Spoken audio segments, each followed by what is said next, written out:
Dan Williams, Survive Outdoors. Welcome. We usually talk about all kinds of bites, and we're going to address some lesions on a person that look identical to bites. We talk about tick bites, mosquito bites, you name it, snake bites, spider bites.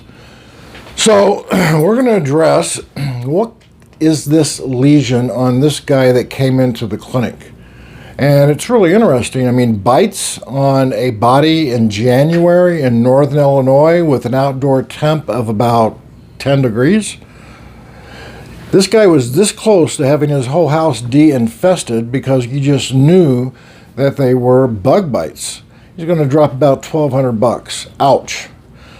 So I'm at the clinic. I'm working with a colleague of mine, and he calls me in the room and take a look at these lesions. This guy is about 30 years old, and he had these cluster of bites on his right elbow, a couple on his left arm, and a bunch on his buttocks.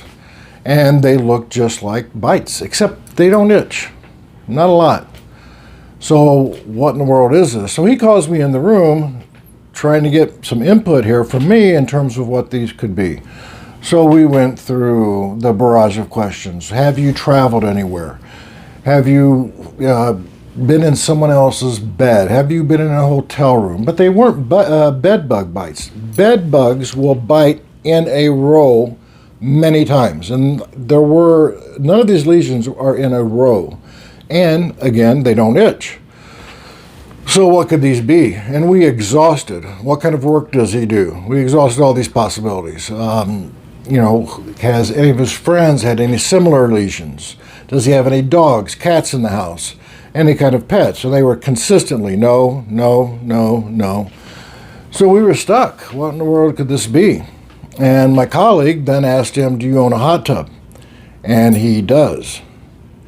And these bites, alleged bites, started about 48 hours after he used his hot tub. So what do we have here? The bites were clustered on his right elbow, some on his left forearm, and a bunch on his buttocks. Hot tub folliculitis. So what is that? And it's often confused with bites in the outdoors. What it is a bacteria called Pseudomonas aeruginosa, and I'll put that on here. And when you don't maintain your hot tub, what happens is that you can get these lesions. This bacteria clusters at the base of your hair follicle, and then it looks just like a bite. A lot of times they itch, and sometimes they don't. And it's when it's trapped, like in a bathing suit, that's where you'll see these at. And you'll have a person come in, they'll be in a gown, and you'll look, and their chest and their back and their legs are fine, but their swimming trunk, right underneath their swimming trunk, that's where they're going to get most of their lesions.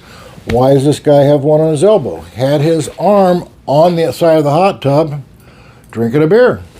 Hey, sounds good to me, right? But not maintaining your hot tub with the right pH will cause Pseudomonas aeruginosa to really just go crazy.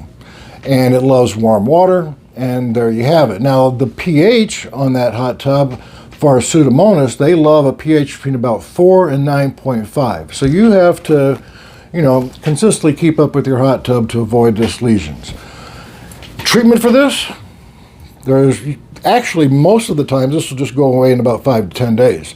But most people just want it gone. And basic antibiotics, cephalexin, Cipro will take care of it, not a problem. It's really a non-threatening issue. It just can be real troublesome and concerning. So there you have it. What looks like a bite in 10 degrees above zero, that's not a bite. Pseudomonas. Hope that helps, gives you a little idea of a differential.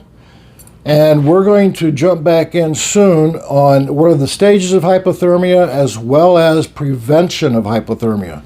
I've got a few questions on those. So we're going to beat hypothermia up here coming up in a few videos. All right, guys, keep your eyes on the horizon, your face to the wind. We'll see you next time.